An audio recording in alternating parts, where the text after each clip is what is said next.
Yes, go ahead. Sir, I am Advocate Chaudhary Surapma Chaudhary. Today, I am very much happy to introduce our speaker, Advocate Uday Walunskar, sir. Practicing more than 25 years in High Court in Mumbai, sir has filed many public interest litigations in Bombay High Court. Three public litigation of Jan Aadhar has been also filed by sir. He has completed his PhD degree in PCNDT Act. He is a well-wisher and patron of Jan Adalat. At present, he is a member of Bar Council of Maharashtra and Goa. He is the president of Consumer Bar Association of Maharashtra. Now, I am handing my mic to Walunskar sir. Namaskar. It's a wonderful occasion to meet again. Technology ही माणसासाठी की माणूस टेक्नॉलॉजीसाठी असा आपल्याला प्रश्न पडतो. जन अदालतचे अध्यक्ष यांनी नवीन फोन घेतल्यामुळं त्यांचा आवाज काही मला ऐकू येत नव्हता. अशीच परिस्थिती थोडीशी लॉकडाऊन आला स्वरूपचा आला. अशीच परिस्थिती लॉकडाऊन सारखी आहे. लॉकडाऊनच्या परिस्थितीमध्ये आपल्याला काही प्रश्न उभे राहतात आणि मग त्यातून मग प्रश्न उभे राहिल्यानंतर मग त्याची उत्तर आपण शोधायचा प्रयत्न करतो की आपलं वकिलांचं फिनान्शियल प्लॅनिंग, फिनान्शियल मॅनेजमेंट हे कसं असलं पाहिजे. असं कुठं म्हणणं शक्य आहे का की वकिलांना पैसे मिळत नाहीत? नाही बाबा, असं तर म्हणणं चुकीचं आहे. म्हणजेच बहुतेक सगळे वकील पैसे कमावतात. Is it a fact that there is no money in this profession? Sorry, you can't say so. So the conclusion will be there is a money. Yes, sir. The person is going to get the money, but the problem is how to save that money, how to invest that money, how to chalk out a planning after getting the money. That is the thing which is absent even today. Let us try to understand very practically. We people are well known in the entire world as one of the organized sector. We people are known as a intellectual class in the world. We people are known as the cream of the society. But most of the lawyers practicing in India do not have any planning so far as their financial planning is concerned. Why this is happening and what is the solution? Let us try to understand what is the situation as on today. We are aware that there is some kind of a uncertainty of the income. कोणाला कधी किती मिळतील काय सांगता येत नाही. आज मिळालं म्हणजे उद्याच्याला पण मिळेल असं नाहीये. So therefore there is a element of uncertainty so far as the income is concerned. There is also a limit on a income. तुम्ही म्हणाल हा काय वेगळा प्रकार आहे. After spending few years in the profession, you will start realizing that there is a limit so far as the upper cap of income is concerned. You can't grow beyond a certain limit. एक जे काय मनामध्ये आपण एक अशी आकडा जर धरला, तो प्रत्येक माणसाचा वेगवेगळा असू शकतो. तो जर एक आकडा जर धरला तर त्या एक आकड्यापर्यंत पोहोचणं हे आपलं उद्दिष्ट असू शकतं. पण प्रत्यक्षात त्याच्या पुढे जाणं हे खूप वेळा आपल्या लक्षात येते की या व्यवसायामध्ये शक्य नाहीये. If you are doing a business, then in the business there are some secrets that if you do a particular type of a business, then the percentage of a profit is fixed. It may vary from 3% to 30%, maybe 100%, or depends on the new innovative methods. We people are not doing any business. We are professionals. We lawyers are the professionals. So therefore, those business formulas which are available, those can't be made applicable to the professional person. आपल्याला माहिती आहे की कितीतरी वेळा आपल्याकडे अशी काही लोक येतात की ज्या लोकांच्या करता आपल्याला ते फी देण्याची त्यांची ऐपत नसताना सुद्धा काम करावं लागतं. And I'm aware that the members who are online, more particularly the members and the sympathizers of the Jana Adalat, they are doing it day in and day out. रोज अशा प्रकारची आपण सार्वजनिक कामं करता. पण मग हे असताना सुद्धा आपल्याला कितीतरी प्रश्न पडतात का? अँड नाव आपल्यापैकी बहुसंख्य लोकांचं या बाबतीमधलं प्लॅनिंग आहे का? Let us try to understand in a better manner. आपल्याकडं खूप वकिलांच्या पश्चात त्यांच्या कुटुंबियांचे हाल झालेले आपल्याला बघायला मिळतात. I am sure you will agree with me. Why? Because post retirement or after the death, whatever the person is going to leave behind him, qua that we have not made any planning. आपण एखाद्या लिटिगंट करताच्या एखाद्या केस करताची आपण तयारी करतो, पण स्वतःचं planning आपण करायला तयार नसतो. We are aware that there is no any law which provides any pension to any advocate in the state of Maharashtra. So therefore pension नाहीच आहे. आणि most of us being a student of law, we are aware that almost 1 decade back, the central government and the state governments have discontinued their pension schemes. So therefore, even if somebody gets a government employment as on today, he or she will not get a benefit of the pension scheme. का बरं? तर सुमारे 10 वर्षाच्या पूर्वीपेक्षा आधीच सरकारने pension scheme बंद करून त्यांनी नवीन प्रकारचं कॉन्ट्रीब्युटरी पेन्शन स्कीम आणलेली आहे. ती सुद्धा आपल्याला माहिती नसते, ती सुद्धा आपण करत नाही. This is a unfortunate situation. आपल्याकडे ग्रॅच्युटी आहे का? नाहीये. आपल्याकडं हक्काची सुट्टी आहे का? नाहीये. We don't have those privileges, those rights, those the benefits which we are supposed to get if we are not a lawyer. म्हणजेच मग थोडक्यात असं म्हणता येईल की whatever the situation which is adverse against us, we will have to proceed further and then plan our resources, plan our incoming cash, plan our income in such a manner that tomorrow there will not be any occasion to go to any other person for your financial needs. Let us try to understand what I am trying to pass out to you.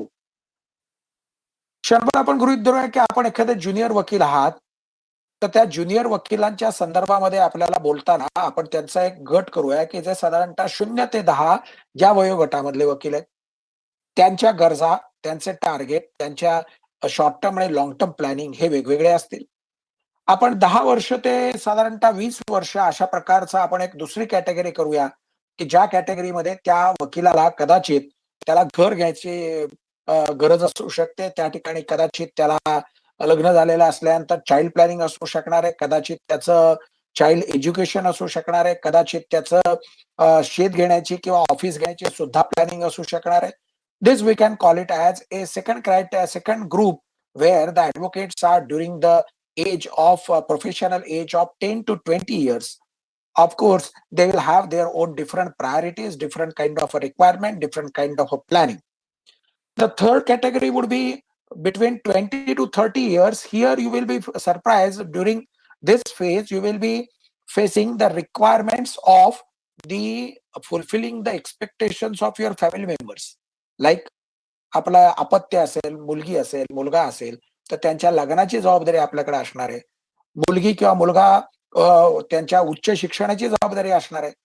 मुलगी असेल, मुलगा असेल, तर त्यांच्या आयुष्यात ते settle होण्याकरता आपण काही इथे करणं हे अपेक्षित असणार आहे. अँड सायमल्टेनियसली या 20 ते 30 वर्षाची प्रोफेशनल एज असणारा जो माणूस आहे, तो बाय दॅट टाइम साधारणतः 55-60 पर्यंत आलेला असणार असतो. त्यामुळे त्याच्या देखील पर्सनल हेल्थ विषयक इश्यू होण्याची शक्यता असू शकते.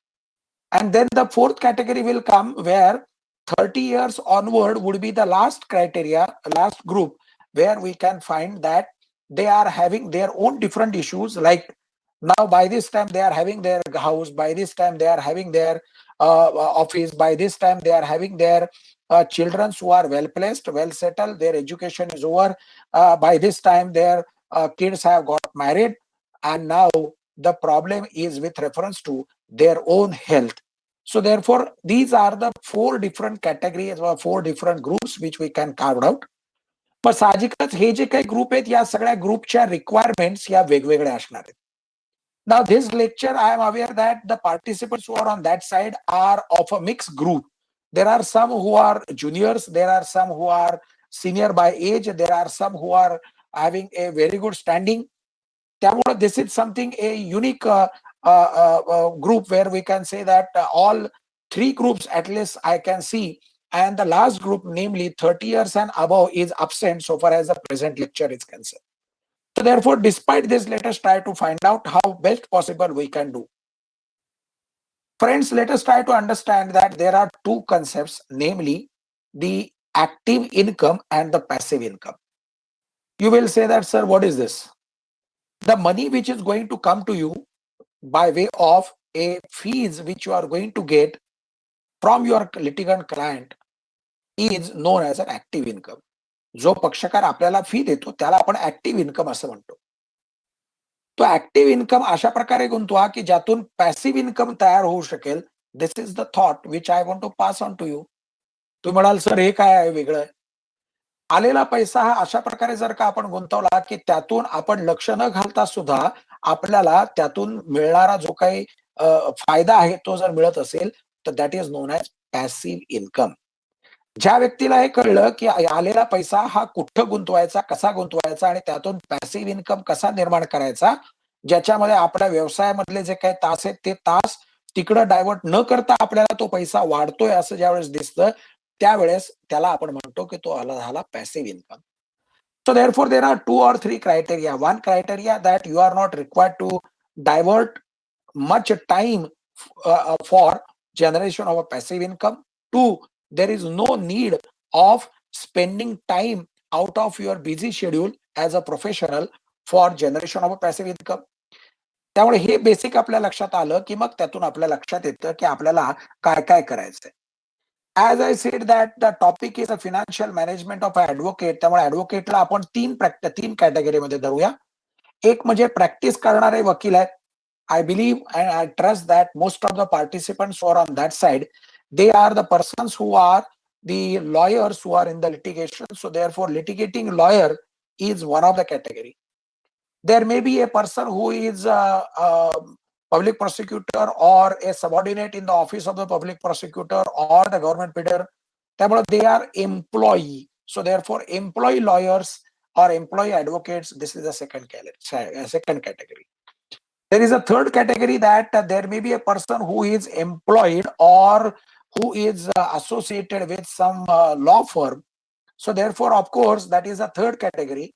Ata, let us start from the reverse direction. So therefore, the person who is employed either in a law firm or as a public prosecutor or AGP or a law manager, law officer, they are having their limitations so far as the income is concerned.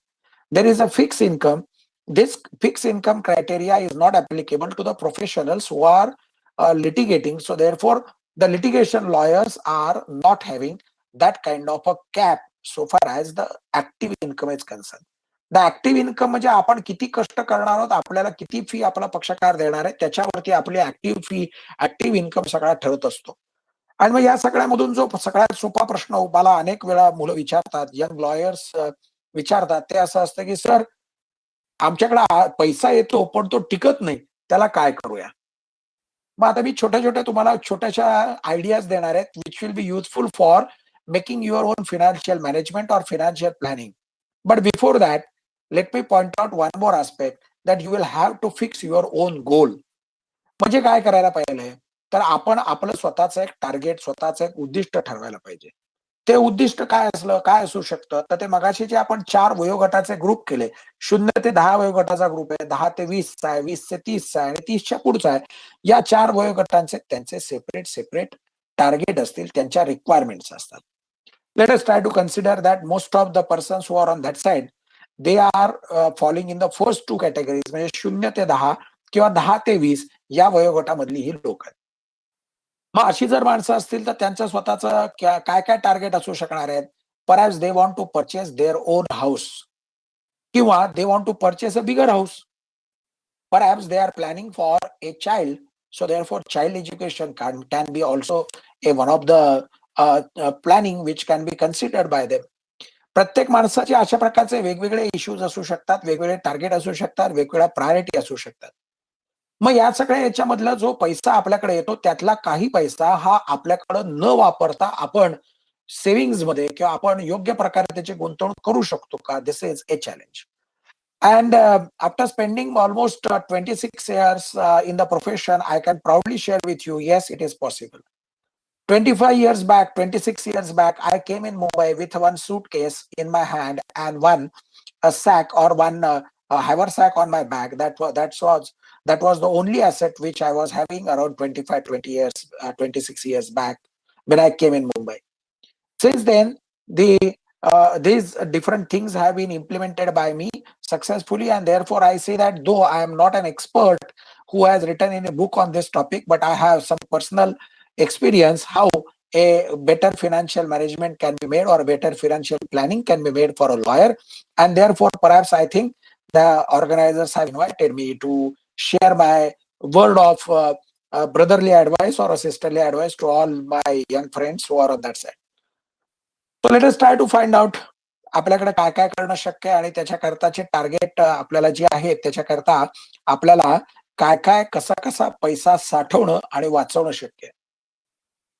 There are several lawyers who make a complaint that sir आलेला पैसा ना टिकतच नाही. त्यांचं म्हणणं असं असतं की साहेब पैसा आला ना की ज्या दिवशी फी येते ना त्या दिवशी त्याला एवढ्या त्या आधीचे ड्यूज बाकी असतात की ते त्या दिवशी सगळे संपवून टाकण्यामध्येच तो पैसा तिथं वापरला जातो.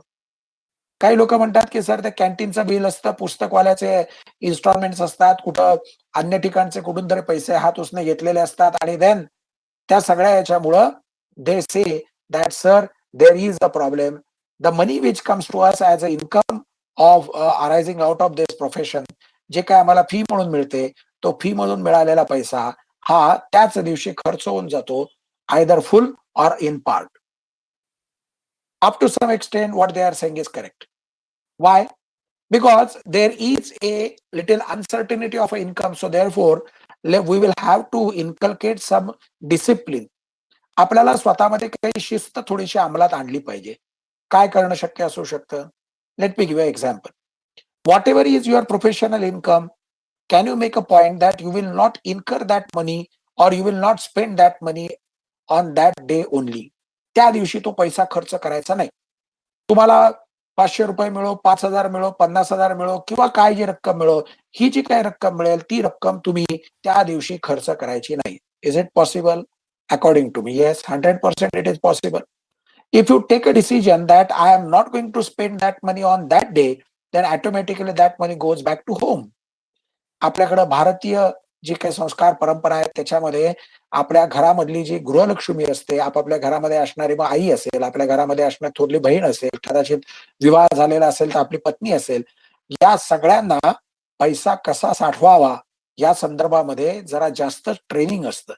त्याच्यामुळे मग कदाचित you can say that if you believe in the concept of a god, then whatever money which you have earned on that day, keep it in front of a god and then give it to your own Lakshmi, maybe in the nature of a Matoshri, in the nature of a elder sister, in the nature of your wife.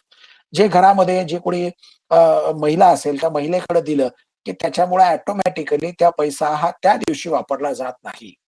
फार सोपं आहे. पण तरी देखील मला लोक विचारतात की सर मग काय करायचं? हा तर त्या दिवशीच सांगितलं, पण दुसऱ्या दिवशी तर खर्च करावा लागू शकतो. यू आर राईट, दुसऱ्या दिवशी खर्च करावा लागू शकतो. पण let us have another discipline. काय डिसिप्लिन असू शकेल? मग ती डिसिप्लिन कशी करायची? मग त्याच्यामधला साधारणतः किती पर्सेंटेज आपण डायव्हर्ट करायचा? These are the individual questions. उदाहरणार्थ, it is possible to say that around more than 20% amount of incoming cash can be saved. It is possible. येणारा जो काही आपला आज जर काही इन्कम टॅक्सच्या आपण कॅटेगरीमध्ये जर बघितलं तर 50% पर्यंतचा जो काही आपला खर्च आहे तो खर्च हा खराखोरा खर्च आहे असं मानलं जातं. म्हणजे काय झालं? If you get ₹10,000 then ₹5,000 would be your expenses, असं इन्कम टॅक्सचं आत्ताचं गृहीतक आहे. म्हणजेच ₹5,000 तुमच्याकडे शिल्लक राहू शकतात. मग त्या ₹5,000 आपण समजा का 20% ज्या 10,000 पैकी 20% म्हणजे ₹2,000 जर आपण सेव्ह करायला लागलो तर that will be a correct thing. म्हणजे साधारणतः 20% तरी आपण त्याच्यामध्ये सेव्ह करणं हे सहज शक्य असू शकतं.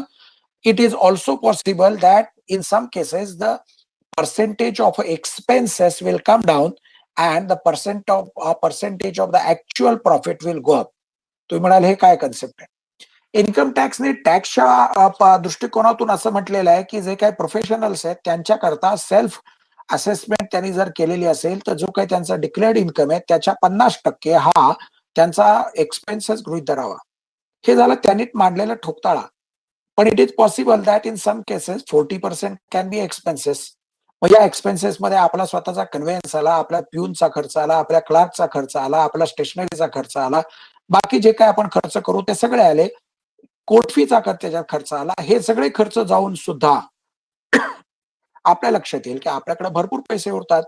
मग ते जे भरपूर पैसे उरलेले असतील त्याच्या योग्य पद्धतीनं विनियोग करणं, योग्य पद्धतीने तो पैसा साठवणं, योग्य पद्धतीनं त्या पैशाची गुंतवणूक करणं या गोष्टी आवश्यक असतात. मग काय करणं शक्य असू शकतं? I will give few examples. आपल्याला माहिती आहे की आपल्याकडे मे महिना असतो की ज्या मे महिन्यामध्ये बहुसंख्य न्यायालयामध्ये कामकाज फारसं होत नसतं. ज्यांची सिव्हिल साईडला प्रॅक्टिस आहे त्यांच्यात लक्षात येतं की सिव्हिल साईडच्या प्रॅक्टिसमध्ये सर्वसाधारणतः तारखा पण न्यायालयानं दिलेल्या नसतात. आपल्याकडे एक पद्धत असते की the litigant comes on the day when the date is there which is fixed in the court and he pays on that day or there is a stage wise payment which the litigant is suppose to pay. मग अशा प्रकारची परिस्थिती असते तर त्याप्रमाणे जर मे महिन्यामध्ये आपल्याला माहिती आहे की मे महिन्यामध्ये तारखा येणार नाहीयेत, त्यामुळं तारखा नसल्यामुळं लिटिगंट येणार नाहीये, क्लायंट येणार नाही म्हटल्यानंतर there won't be in incoming cash, then May is the month which you can select for the purpose of planning. मग कसं करता येईल? या वर्षीच्या मेला तर शक्य नाही, पण पुढच्या वर्षीच्या मे महिन्यामध्ये आपल्याला जर का पैशाची कमतरता भासू नये असं वाटत असेल तर will have to chalk it now. कसं करणं शक्य आहे? I will give a example.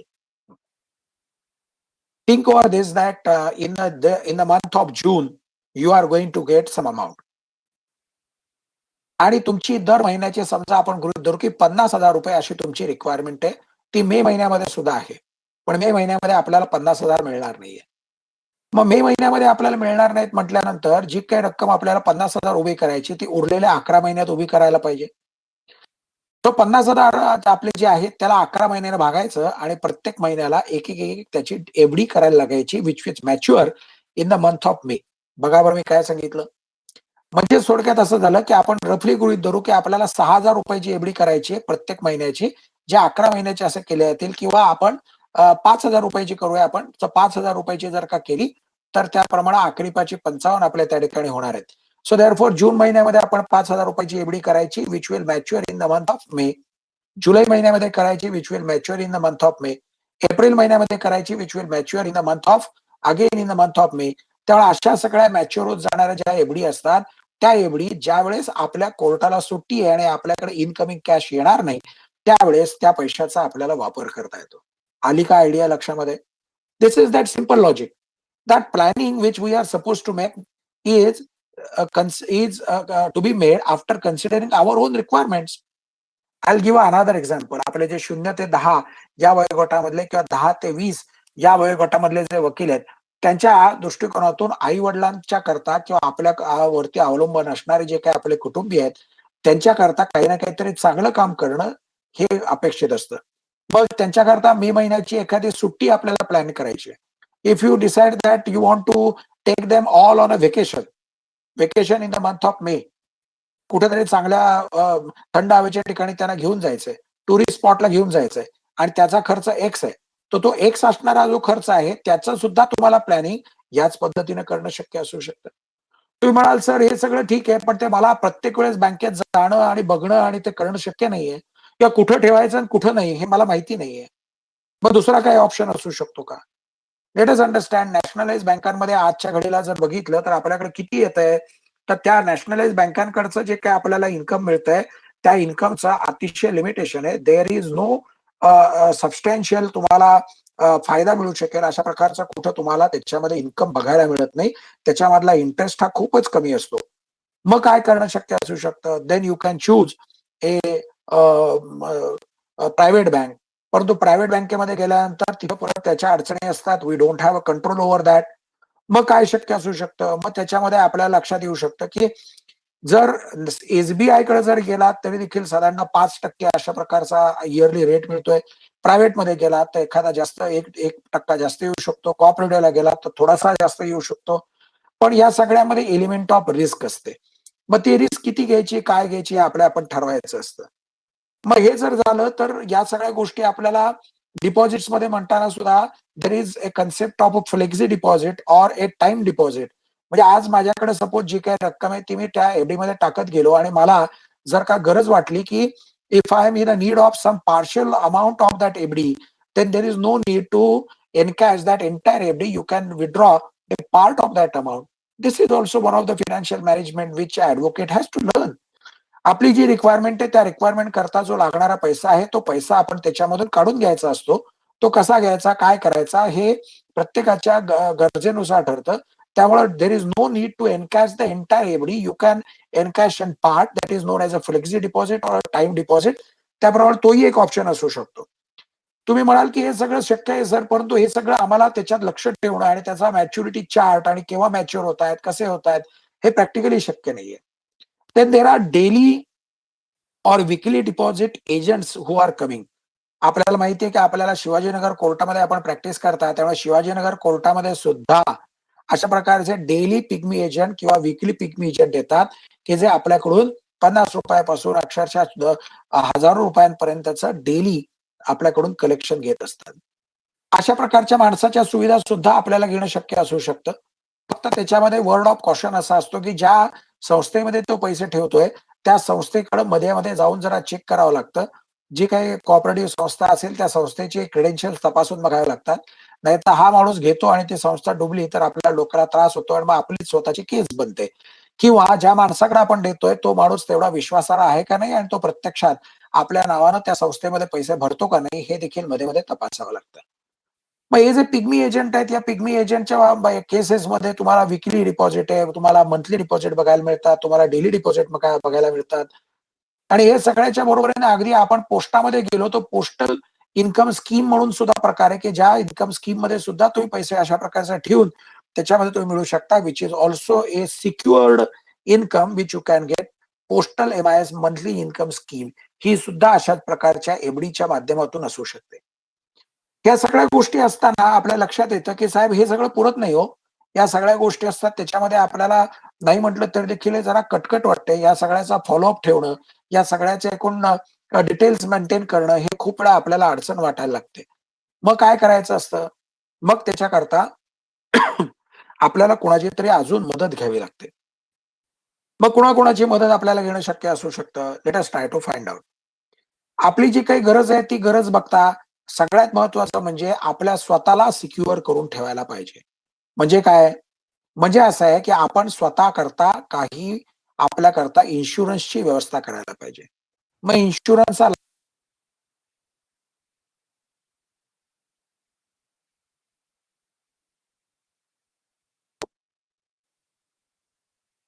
आपल्या लक्षात येतं की आपल्या स्वतःला आपण इन्शुअर करायला पाहिजे. कारण आपण स्वतः या व्यवसायामधला आपला इन्कम आपण आपण स्वतः कमवणार असल्यामुळं आपल्या घरामध्ये एक खांबी तंबू असतो. आपण आपलं सगळे कुटुंबीय हे आपल्यावरती अवलंबून असतात आणि ते जर आपल्यावरती जर अवलंबून असतील, तर आपण स्वतःला सिक्युअर करायला पाहिजे. मग आता प्रश्न असा येतो की आपण आपल्याला किती पर्सेंटेजने सिक्युअर करायला पाहिजे? तर मग प्रश्न त्याचं उत्तर फार सोपं असतं, की आज तुमची जी मंथली एक्सपेन्सेस तुमच्यावरती अवलंबून असणारी जी लोकं जे करतायत, उदाहरणार्थ तुमची पत्नी असेल, उदाहरणार्थ तुमचा नवरा असू शकतो, उदाहरणार्थ तुमचे आई-वडील असू शकतात, उदाहरणार्थ तुमचं अपत्य असू शकतात.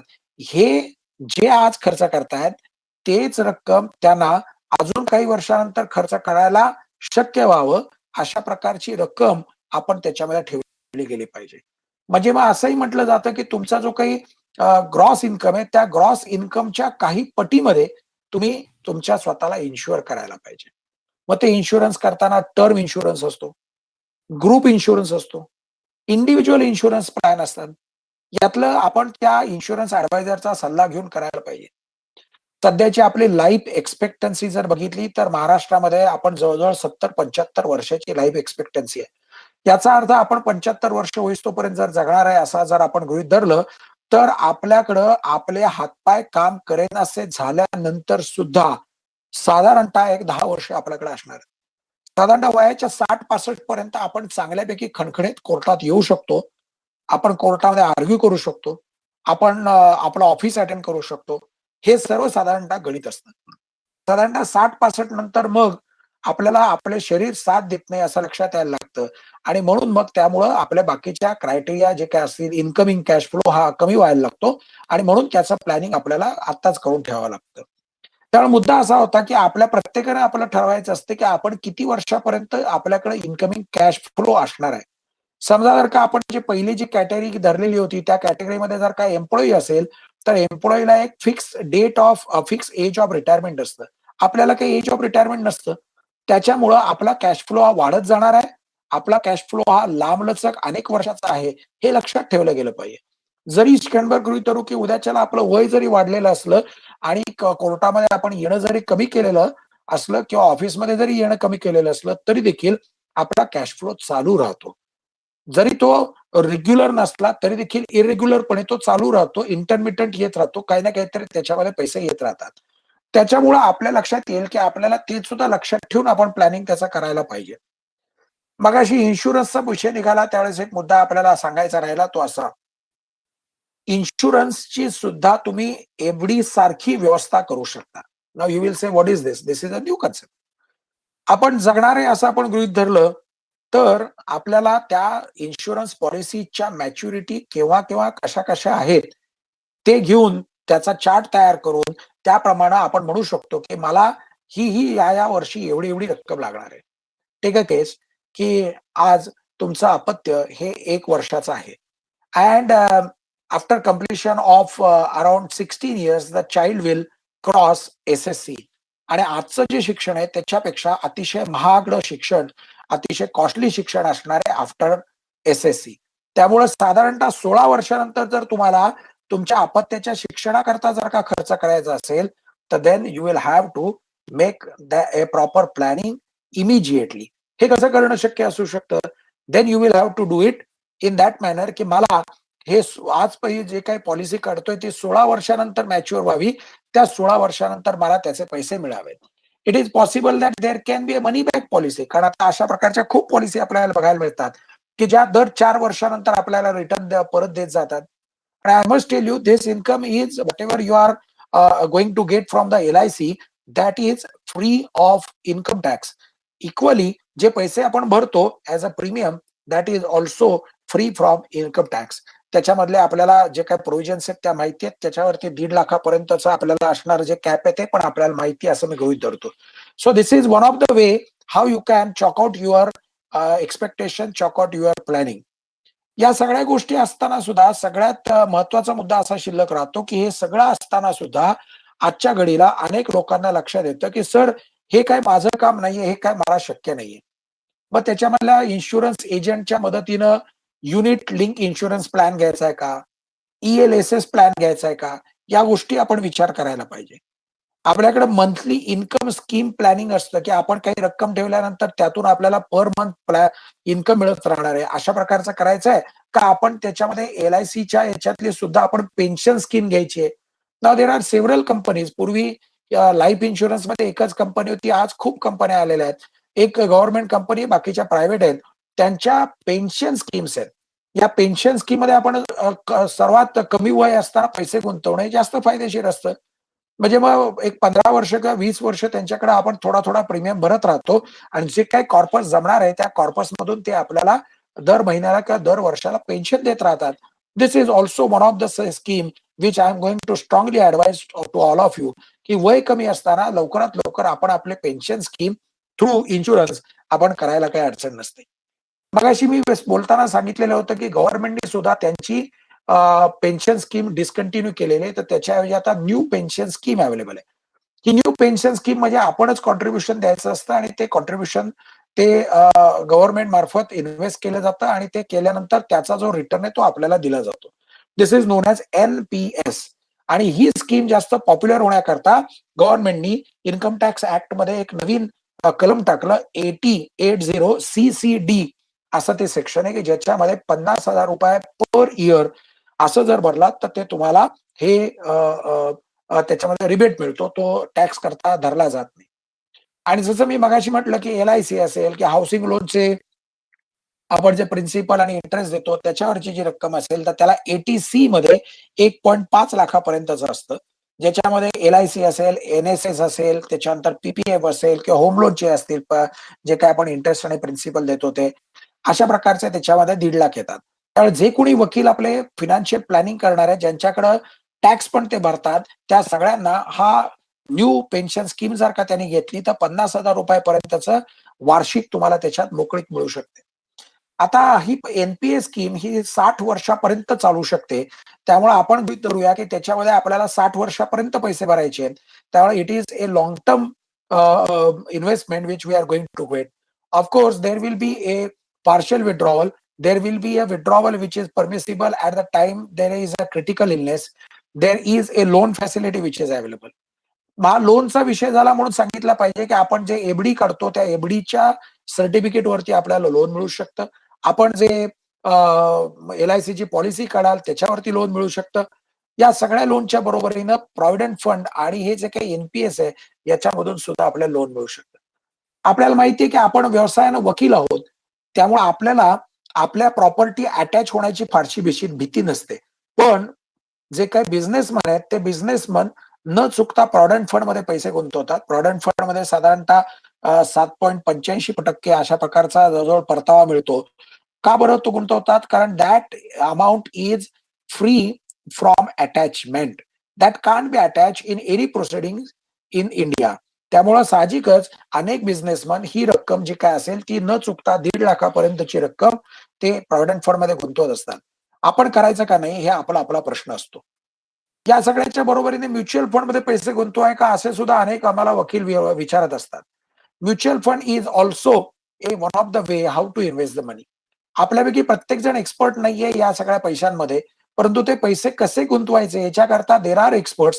त्यामुळे ते जे काही म्युच्युअल फंड हाऊस आहे, त्या हाऊसकडे देऊन त्या प्रकारची रक्कम त्या पर्टिक्युलर स्कीममध्ये ते गुंतवू शकतात. मग त्याच्यामध्ये काय प्रकार असू शकतात? तर ते आपल्या वतीनं जमा झालेले पैसे जे असतील ते शेअर मार्केटमध्ये गुंतवू शकतात. आपल्याला माहिती आहे शेअर मार्केट हे सुद्धा एक चांगली इन्व्हेस्टमेंट आहे, पण त्याच्यामध्ये लक्ष ठेवावं लागतं, की केव्हा आपण कॉल घ्यायचा, केव्हा आपण डे ट्रान्झॅक्शनमध्ये केव्हा एक्झिट करायचं का लाँग टर्म प्लॅनिंग करायचं आणि आपण पैसे असताना भाव कमी झालेला आहे म्हणून शेअर्स खरेदी करून ठेवायचे आणि त्याचा डिव्हिडंड घेत बसायचं का त्याचा प्रॉफिट मिळाला आहे म्हणून ते विकून टाकायचं आणि प्रॉफिट एन्कॅश करायचा. हे प्रत्येकाचे खेळण्याची आणि हे पैसे साठवण्याची, पैसे वाढवण्याची पद्धत असते. पण शेअर मार्केटमध्ये जर आपल्याला शक्य नाही असं जर वाटलं, तर that can be done through mutual fund. Mutual fund काय करू शकतं, तर त्याच्यामध्ये तुमचे पैसे हे इक्विटीमध्ये म्हणजे शेअर मार्केटमध्येच फक्त लावायचे आहेत का? अशा प्रकारचं म्युच्युअल फंडच्या स्कीम्स असतात. ज्यांचं वय तरुण आहे, ज्यांच्याकडं दुसरा इन्कम सोर्स आहे आणि ज्यांच्याकडे रिस्क बेअरिंग कॅपॅसिटी जास्त आहे, ती माणसं जास्त करून प्युअर इक्विटी अशा प्रकारच्या स्कीम्समध्ये जातात. दुसरी असते ती डेब्ट म्हणजे ज्याच्यामध्ये part of the amount goes to the government fund ज्याच्यामध्ये तुम्हाला फिक्स इन्कम असतो, की उदाहरणार्थ आर-बी-आयचे बॉन्ड आहेत, उदाहरणार्थ हाउसिंगचे बॉन्ड आहेत, उदाहरणार्थ अन्य अशा प्रकारचे की जे ज्याच्यामध्ये गव्हर्नमेंट तुम्हाला एक ठराविक रक्कम देणार असतं and part of the amount goes in the share market. त्याच्यामुळे जेवढं तुम्हाला बॅलन्स असं म्हणता येईल, तर ते इक्विटीच्या पेक्षा सेफ अशा प्रकारचा डेब्ट फंड असू शकतात म्युच्युअल फंडचे. आणि त्यातला सगळ्यात शेवटचा असतो तो लिक्विडिटी किंवा लिक्विड म्युच्युअल फंड, की ज्याच्यामध्ये साधारणतः 7-8% पर्यंतचा तुम्हाला रिटर्न मिळू शकतात.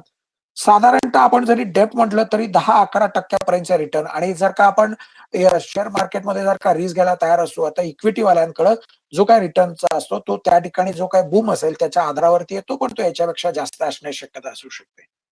आपले काही लोकं असं म्हणतात, की "सर आमचे पैसे आम्ही बँकेच्या मध्ये ठेवणं आम्हाला जास्त सेफ वाटतं." पण बँकेमध्ये ठेवल्यानंतर बँकेमध्ये आपल्याला मिळणारा जो काही 3% चा जो काही इंटरेस्ट असेल रेट आहे, तो इंटरेस्ट रेट हा आपल्याला जो काही पैसा आहे त्याचा ॲप्रिसिएशन कमी करत असतो. इन्फ्लेशन नावाचा प्रकार आहे. म्हणजे असं आहे, की आज ₹1 ला मिळणारी वस्तू उद्या त्याला 1.10 नी मिळते म्हणजेच तो 10% चा इन्फ्लेशन रेट झाला. मग 10% चा जर इन्फ्लेशन रेट असेल आणि तुम्हाला तुमच्या बँकेमध्ये ठेवलेल्या पैशावरती जर का तुम्हाला 3% किंवा 4% जर का व्याज जर मिळणार असेल, तर साहजिकच आज जी रक्कम तुम्हाला ₹1 ला मिळते वस्तू, ती उद्याच्याला तुम्हाला 1.10 ला मिळेल. व्हेअर तुमचे पैसे 1.4च होणार आहेत. 1.10 होणार नाहीयेत, 1.04 होणार आहेत किंवा 1.05 होणार आहेत. म्हणूनच तो जो इन्फ्लेशनचा जो रेट आहे तो इन्फ्लेशनच्या रेटपेक्षा जास्त आपल्याला कमवणं हे गरजेचं आहे. या गोष्टी आपण लक्षात ठेवल्या गेल्या पाहिजेत.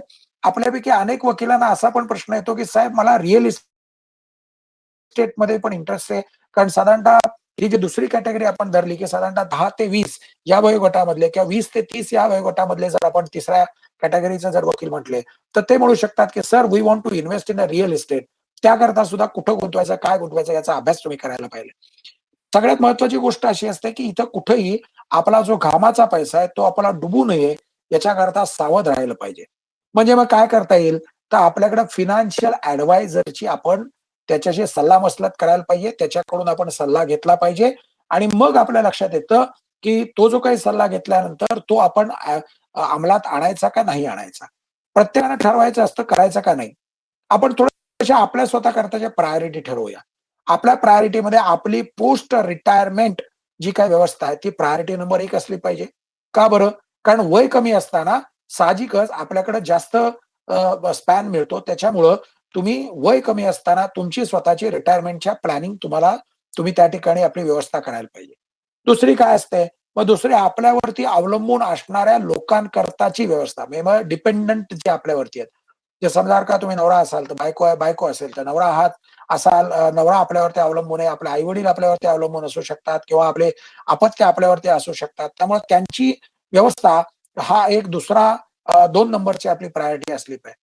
याच्या बरोबरीने येणारी पुढची प्रायोरिटी जी आहे ती आपल्या स्वतःला सिक्युअर करायला पाहिजे, की ते हेल्थ आपल्याला इन्शुरन्स हा आपल्याकडे पुरेसा घेणं आवश्यक आहे. मोस्ट ऑफ द वकील अशा थोड्याशा ओव्हर कॉन्फिडन्समध्ये जाताना दिसतात. "हे मला काय होणार आहे? मला काही फरक पडत नाही."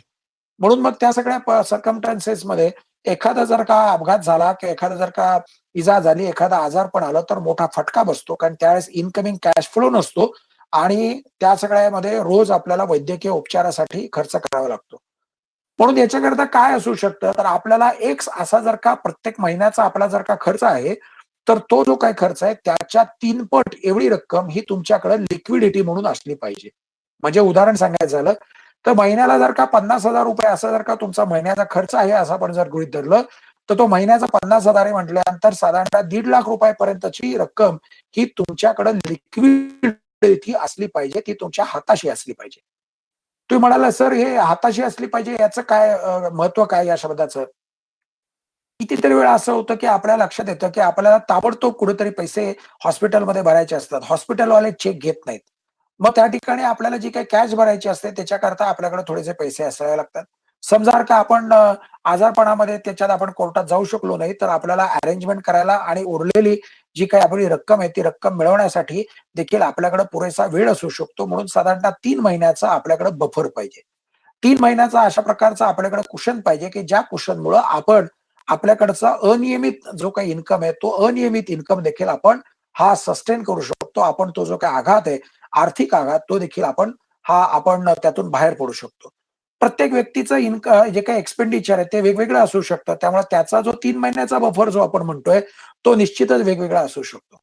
3 महिन्याची कॅश घरात ठेवायची का? हा देखील अनेक लोकं विचारतात. That is up to you.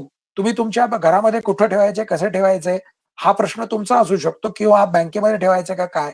कारण बँकेमध्ये देखील आपल्याला माहिती आहे, की आता शनिवार, रविवारच्या सुद्धा बँकांना सुट्ट्या चालू झालेल्या आहेत. त्याच्याबरोबर नॅशनलाइज हॉलिडे आले, तर त्याप्रमाणे राष्ट्रीय सणाच्या निमित्तानं बँकांना 3 दिवस, 5 दिवस अशा सुद्धा लागून सुट्ट्या येत असतात. त्यावेळेस जर का काही गडबड झाली, तर गडबड होऊ शकते. म्हणून थोडी रक्कम आपल्याकडे कॅश इन हँडच्या स्वरूपामध्ये आपल्याकडे घरात पाहिजे. ती मॅक्सिमम 3 पटपेक्षा जास्त नसावी. हा देखील मुद्दा आपल्यापैकी अनेक लोकांनी लक्षात ठेवला गेला पाहिजे. आपल्यापैकी प्रत्येकाने इन्कम टॅक्स भरला पाहिजे, असं मी तुम्हाला आवर्जून सांगणार आहे. कारण या सगळ्या गोष्टीतून आपला इन्कम कागदावरती वाढणार आहे आणि कागदावरती वाढलेला जो इन्कम आहे, तो प्रत्यक्षात देखील वाढावा असं जर वाटत असेल, तर आपल्या दृष्टिकोनातून ते आपण चांगलं लक्षण मानतो आणि त्याप्रमाणे जो काही इन्कम टॅक्स प्लॅनिंग आहे, ते पण इन्कम टॅक्स प्लॅनिंग करायला पाहिजे. आपण आपल्या फायनान्शियल प्लॅनिंगच्या बाबतीमध्ये बोलतोय म्हटल्यानंतर साहजिकच आपण आपल्याला जी रजिस्ट्रेशन असं सुद्धा करून ठेवावं लागतं. आपल्याला माहिती असेल, की आपल्याला वकिलांना ॲज ऑन टुडे आपल्याला जी पे करावा लागत नाही. तो आपण आपल्या सर्व्हिसेस जो हायर करतो त्या कंपनीला किंवा त्या आर्टिफिशियल पर्सनला पे करावा लागतो.